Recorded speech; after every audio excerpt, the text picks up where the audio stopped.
West Asia has become a modern-day nightmare. On Tuesday, Israel struck Hezbollah targets in southern Lebanon and vowed to keep up intense pressure on its enemy. It is Israel's most ferocious assault on Hezbollah and its most violent exchange with the Lebanon-based group since 2006. On Tuesday, an Israeli airstrike on the southern suburbs of Beirut reportedly killed a Hezbollah commander who was a leading figure in its rocket division. According to news agency Reuters, the commander has been identified as Ibrahim Kobesi.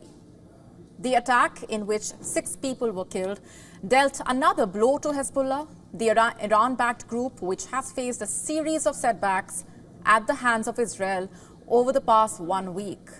The relentless pressure on Hezbollah has increased fears. Will the conflict explode into another all-out war? One that can destabilize the entire region at a time when war between Israel and Hezbollah ally Hamas is already raging in Gaza. Just have a look at the visuals on your screen. Israel and Hezbollah continue to exchange fire today. Israeli jets carried out targeted strikes on Beirut as the death toll from the attacks on Lebanon increased.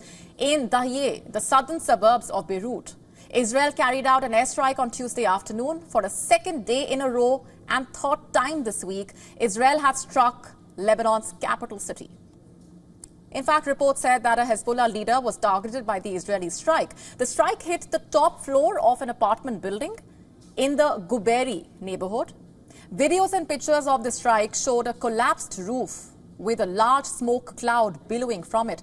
This was a day after Israel targeted the third in command of Hezbollah's military wing, Ali Karaki. Hezbollah said in a statement that Karaki had survived the blast.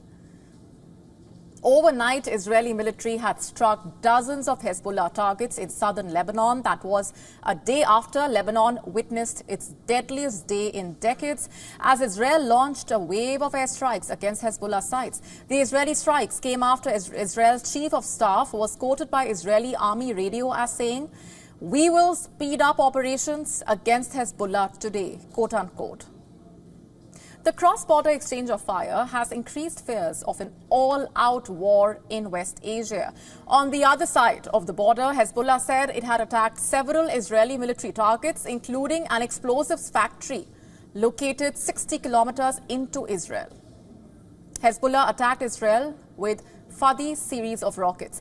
You see, after almost a year of the war against Hamas in Gaza on its southern border, Israel is shifting its focus to the northern frontier, where Hezbollah has been firing rockets into Israel in support of its ally Hamas. The Israeli military said it struck a Hezbollah militant cell. Its artillery and tanks hit other Hezbollah targets in the south. Meanwhile, the police in northern Israel said fragments of interceptor missiles were found in various areas. Lebanese authorities said Israeli airstrikes on Lebanon on Monday had killed nearly 500 people and sent tens of thousands fleeing for safety. Amid the cross-border firing, Israel's military chief said Hezbollah must not be given a break. He said that the attacks on the Iran-backed group would be accelerated. According to the Lebanon Health Ministry, deaths from Israeli strikes on Lebanon since Monday reached 558. Up until this moment, the Ministry of Health has recorded 558 martyrs, amongst them 50 children and 94 women. And this honestly contradicts all the lies that the Israeli enemy has said, that they target militants and other talk. In all honesty and unfortunately, we are seeing that the majority of, if not all, that have fallen due to the attacks that took place yesterday are from residents who were in their homes. The situation is alarming, to say the least. The way things stand right now, the entire region is increasingly on edge. Over 30 international flights to and from Beirut have been cancelled today. Airlines affected included Qatar Airways, Turkish Airways, and some from the UAE. And what's more, Lebanese hospitals are overwhelmed by the number of those injured. Haifa's main hospital has moved operations to an underground facility after the Israeli city was attacked on Monday. We are looking at tens of thousands of displaced in Lebanon. But the UN expects that those figures will start to rise. That has the world on edge. Calls for diplomacy are growing as the conflict worsens, with the UN Human Rights Chief Volker Turk urging all states and actors with influence to avert any further escalation in Lebanon. Speaking during a briefing in Geneva, the UN Rights Chief said, and asked rather, have we not learned anything from what has been happening in Gaza over the past year? The methods and means of warfare that are being used raise serious concerns about whether this is compliant with international humanitarian law. The fact that there is a large number of casualties and a large number of injuries, large number of displacement, some civilian facilities also that have been hit, raises serious questions about compliance with international human rights and humanitarian law. And amid the war in Ukraine, Russia is also weighing in on the West Asia situation. Moscow has warned that Israeli strikes on Lebanon could completely destabilize the oil-producing region of the world. China also said it was highly concerned about tensions between Lebanon and Israel and called on relevant parties to immediately ease the situation to prevent further escalation of a regional conflict. The European Union's foreign policy chief, Josep Borrell, called the escalation between Israel and Hezbollah almost a full-fledged war. The catastrophe continues. And escalation in Lebanon is extremely dangerous and worrying. I was in Lebanon some days before, just before the explosion of these electronic devices has been creating terror among the Lebanese population. Escalation is extremely dangerous and worrying. I can say that we are almost in a full-fledged war. In fact, Borrell said efforts to reduce tensions were ongoing, but Europe's worst fears about a spillover were becoming a reality. But the fighting has also raised fears that the US, Israel's closest ally in the war, could be dragged into a direct war with Iran. Iran, which is the regional power, has proxies across West Asia, remember, Hezbollah and Hamas being two of them.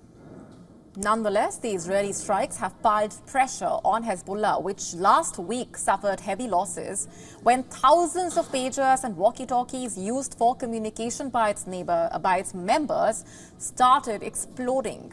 Those attacks last week have been described by Hezbollah as the worst security breach in the group's history. Israel neither confirmed nor denied responsibility for the attack, but the operation has been widely attributed to it. After all, Israel's Mossad has a long history of sophisticated attacks on foreign soil. On Tuesday, Hezbollah's media office said that Israel was dropping leaflets with a very dangerous barcode on them onto Lebanon's eastern Bekaa Valley. That's what they said. The leaflets came with a warning that scanning the barcode on it by a phone would withdraw all information from any device.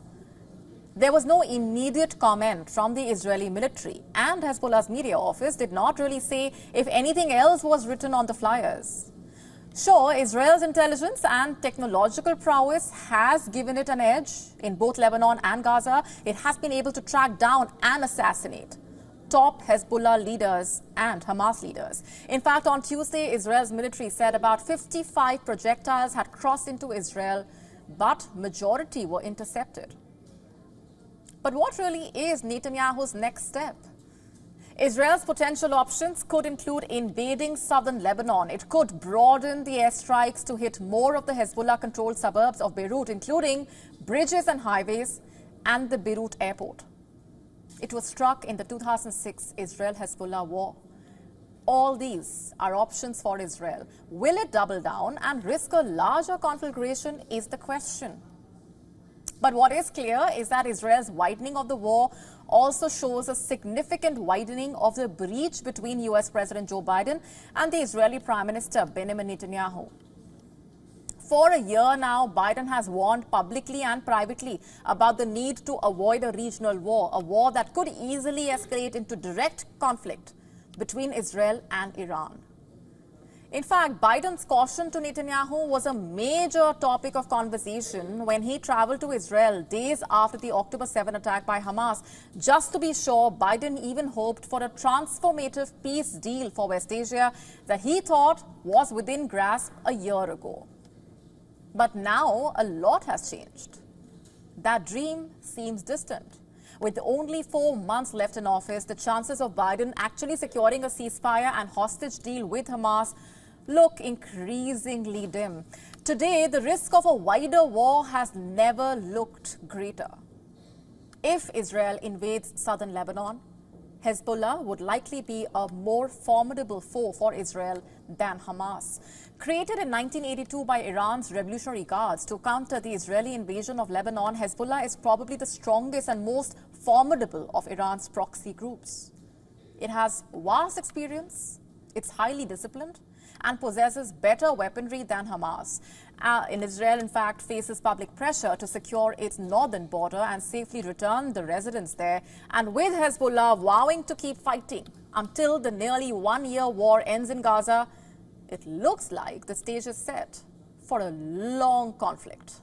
To stay up to speed with the latest news, download the WION app and subscribe to our YouTube channel.